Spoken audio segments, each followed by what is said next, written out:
Hi everybody, welcome back to Fresh Outlook. I'm TWB. Well, there's many angles of the Boston bombings to discuss, and so far we've talked about the latest developments along with media coverage specifically. So now we thought we'd examine the psychological and emotional toll of an event like this. How do we heal? Let's take a look. People lined up for hours outside the Cathedral of the Holy Cross in South Boston Thursday morning. The police presence strong, security very tight, but Bostonians dealt with the inconvenience to be part of this moment. To be with the healing of the city, to pray for peace, to be present for the families and the victims. To pay respects to the families and our patients that we serve. Michael Rivera is one of many hospital employees and first responders to attend the Interfaith prayer service. Many marathoners clad in their blue warm-up jackets also join residents of the city. It just shows that no matter what walk of life you are, tragedy happens like this, especially in a city like Boston. We all come together, and we come together as Americans.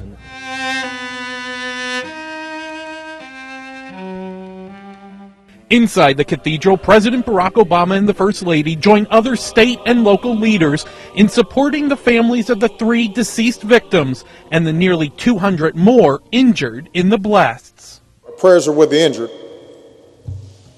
So many wounded, some gravely. From their beds, some are surely watching us gather here today, and if you are, know this: as you begin this long journey of recovery, your city is with you, your commonwealth is with you, your country is with you. We will all be with you as you learn to stand and walk and, yes, run again. Of that I have no doubt. You will run again. The president then turned his attention to rallying the people of this historic city. Your resolve is the greatest rebuke to whoever committed this heinous act. If they sought to intimidate us, to terrorize us, to shake us from those values that Duvall described, the values that make us who we are as Americans, well, it should be pretty clear by now that they picked the wrong city to do it.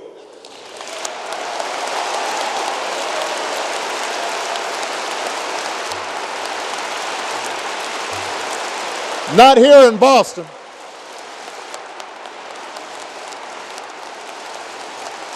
Not here in Boston.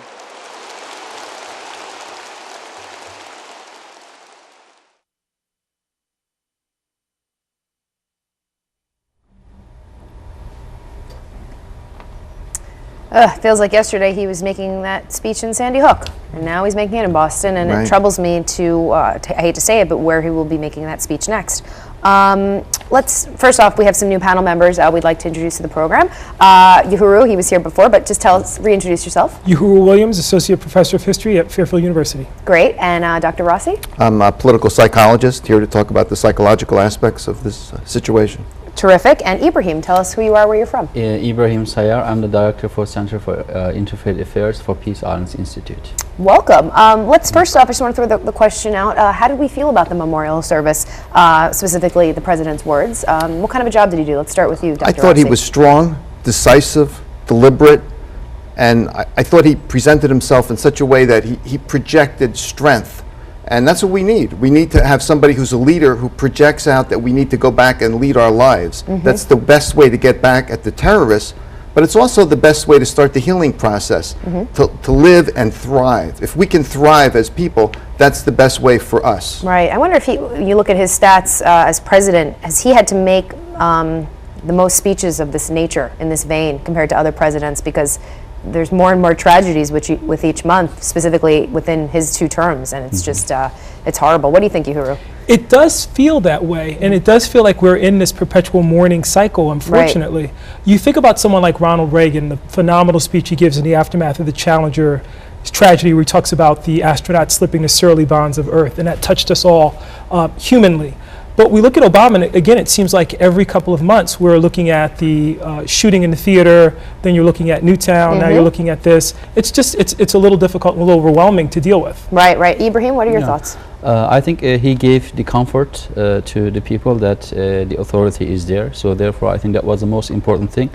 for spiritual healing as well. So that I think, and he gave the right message. All right, we'll talk about the interfaith sort of ceremony in a moment, but I do want to get back to Liam for a moment. Liam's joining us via Skype. Liam Day, he's actually a Boston resident, so he's been there throughout the course of the past 5 days as these events transpired. Liam, can you put into words, what was it like, or the experience attending the memorial service in the city and just sort of being around the shock and the grief in person?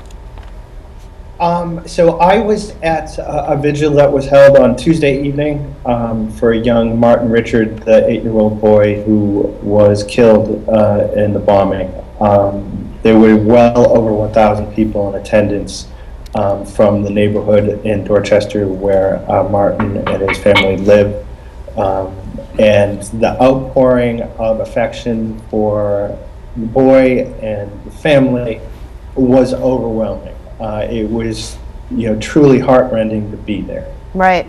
And we mentioned the little boy, the 8-year-old. Speaking of kids, were there a lot of kids at this vigil? I mean, how are they handling it? I mean, I wonder what do you say to kids that are at the vigil of someone their age? It's unbelievable. So there were children at the vigil. There were his schoolmates were there.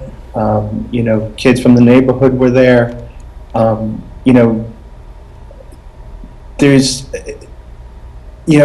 sometimes you don't know what to say, but you have to, take their feelings seriously. You have to address them. You have to address them head on.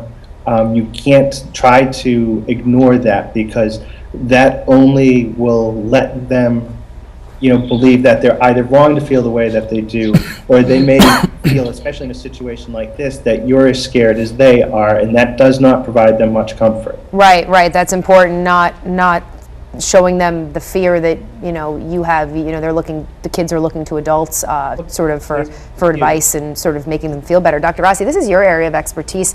From a psychological perspective, as a psychologist, what advice do you give to people that are in this situation, that are grieving, that are coping with this horrendous tragedy? Well, just starting off with the kids, I think it's really important to be very specific and concrete with kids, because they don't think like adults. They don't have like a more expansive mindset.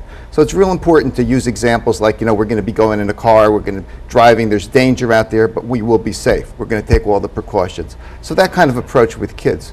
With adults, I think you can use cognitive behavioral therapy with a good counselor, a good psychologist, and deal with changing your expectation level or some guided imagery on where you will be in 6 months if you take the right strategies and right approaches. This kind of stuff actually works. I mean, it really does help people get a grip on themselves and where they need to go, where they need to venture to get over this. Setting sort of benchmarks, like future goals. What are the warning signs of PTSD, though? And when do you know if you need help? If this is going on for weeks and you're not sleeping and you're obsessed about what you've seen, or you're obsessed about losing a friend or a relative, that's a problem. Then you ought to see someone and try to talk it out and get some strategies on how to cope with your own life and your own conflicts that develop because of this. And Ibrahim, I want to ask you, this is your area of expertise. How do you think faith can play play a role in coping and the healing process? I think first of all we have to underline that there's a verse in many traditions. It says, if you kill a person unjustly, it is as if you have killed whole humanity. It's a verse in the Old Testament, New Testament, and also as well in the Quran. It indicates that this is a social crime. So therefore, the punishment should fit the crime, so to say. The religion gives responsibility to the law enforcement and to the judiciary system.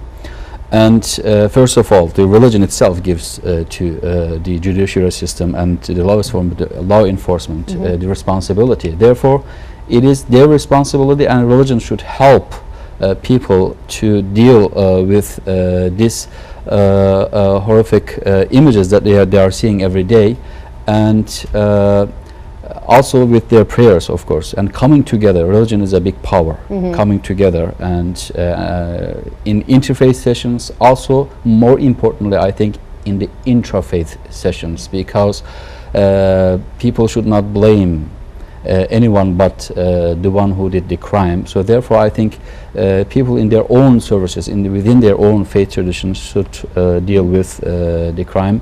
issues like that and leave it to the part that is officially responsible for. Why do you think it was important that the memorial service was an interfaith service? Talk to the importance of that. Yeah, so as I said, religion is a big power. As a matter of fact, maybe the most effective power in the world right now. I think there is a reason why Barack Obama, our president, decided to do the service or decided to address the people not from the State House, but inside a church within the interfaith community. Right. So therefore, especially within these kind of situation, religion plays a big role. And if you give a message within the religious perspective, I think it's going to be more effective. Sure, I agree with that. Yohuru, what do you think? What do you think about some other ways that communities can come together in terms of coping and healing? Well, you would hope there'd be some kind of collective response where people get together and just talk about the events and maybe talk about the media coverage, talk about the response of the community itself. And you would hope those forums would take place, again, as Dr. Rossi indicated, with young people.